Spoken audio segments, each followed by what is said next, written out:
Salutations, fellow nerds. I'm Rick Y, the wise guy, and today is February 5th, 2025.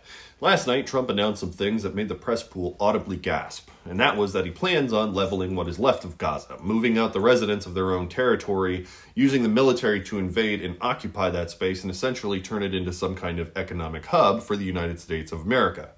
He said this while standing next to Benjamin Netanyahu, who seemed as though his entire flabber had been completely gasted. So if you dig news, history, or the humorous American hogwash, make sure to drop a blue heart in the comments for me, and by all means, get some conversations going down there in this one, because I think it took everybody by surprise.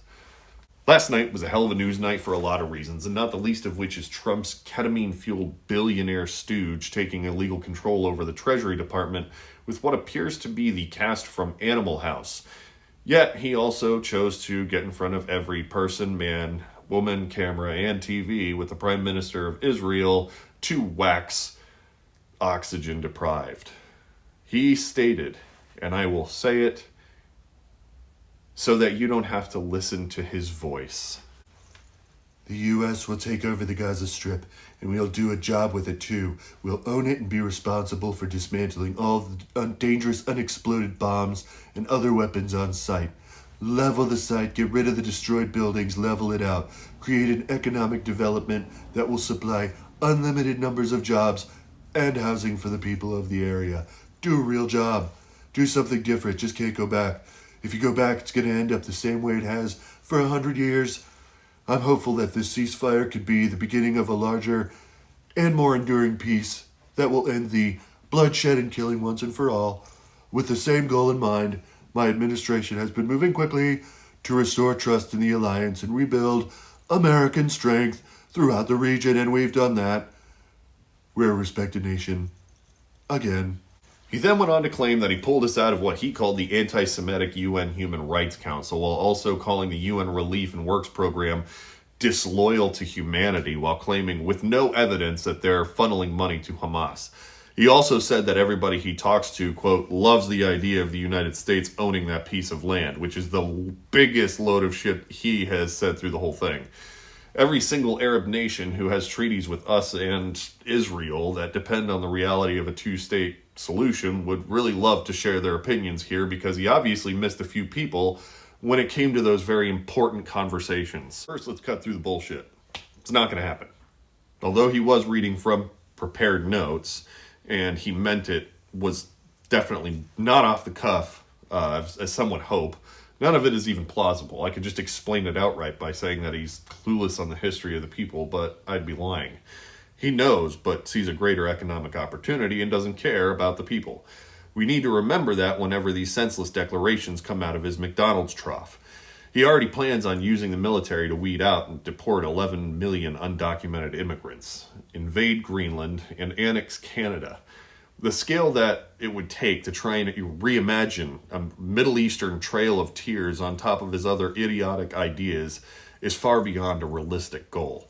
And what I find interesting is that he is saying that he's going to use the military, but we are in a bit of a recruiting drought, and he's threatening veteran benefits. Beyond drafting and forcing Americans to fill those roles, I have a hard time understanding what the strategy is. You want to start unpopular wars while telling those who are going to fight them that they're going to be shit out of luck when they get home.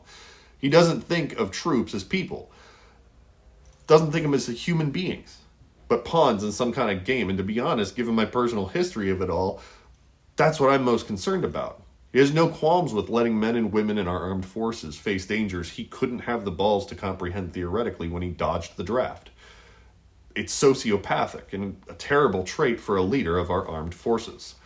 Also, Benjamin Netanyahu himself looked about as perplexed with Trump's insanity at this press conference as he did concerned.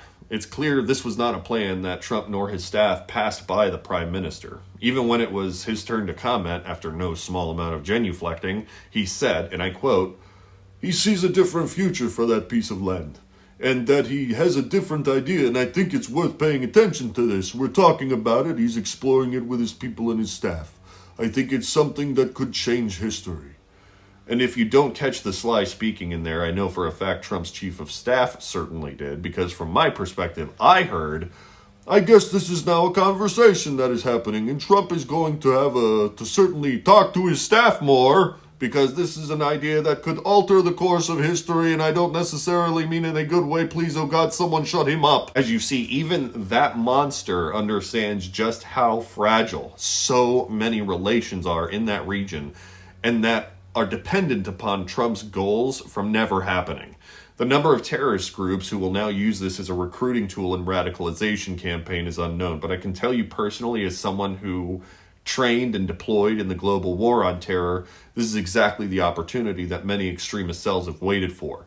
They needed a global power to come out and admit they had no interest in a two-state solution, and that the defeat of the Palestinian people on their home soil and hallowed religious grounds was the primary goal since 1948. Even if he fails in this task, and he will, Trump has unilaterally made the jobs of our intelligence officers and warfighters much more difficult. Americans will soon become targets of opportunity abroad if he is not careful with his rhetoric. Anyways, if you've hung out this far, I truly appreciate it. Remember to drop a blue heart in the comments, or even tell me what you think. And if you really find my content worth it, like, subscribe, and if you would, share it on whatever social media platform you feel would benefit from our message. I would be much obliged. Y'all come back now. You hear? Ash would like it if you liked and subscribed.